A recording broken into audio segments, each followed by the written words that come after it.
আসসালামু আলাইকুম। Hello viewers, এখন আমি যে প্লটটার কাছে আছি সেটি হচ্ছে গাজীপুর হায়দ্রাবাদ এলাকা, গজালিশার মাজার থেকে ডান দিকে। আর এটার লোকেশন হচ্ছে গাজীপুর বোটবাজার ময়মনসিংহ হাইওয়ে থেকে নেমে পূর্ব দিকে সুলতান মেডিকেলের যে রাস্তাটা আছে এই রাস্তায় আপনার একটা ব্রিজ পড়বে। ব্রিজটা পার হয়ে গজালিশার মাজার, এই মাজার থেকে ঠিক ডান দিকে যে রাস্তাটা ঢুকেছে এই রাস্তায় এই প্লটটা 3 কাঠার। 3 কাঠার একটা সুন্দর স্কোয়ার প্লট, একদম মেন রোডের সাথে প্লটটা।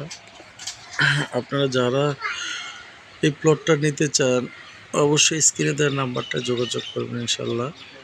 আর মানে এতই সুন্দর একটা প্লট, খুব কম রেটের মধ্যে, কম দামের মধ্যে আপনারা যারা নিতে চান তারা অবশ্যই আমার স্ক্রিনে দেওয়ার নাম্বারটা যোগাযোগ করবেন। আমি আপনাদেরকে সরজমিনে দেখানোর চেষ্টা করবো ইনশাল্লাহ। আর টঙ্গী থেকেও আপনারা এই রাস্তা আসতে পারবেন অতি সহজে, 20 টাকা ভাড়া লাগবে, সেখান থেকে স্টেশন রোড থেকেও আসতে পারবেন। অবশ্যই আসবেন ইনশাল্লাহ।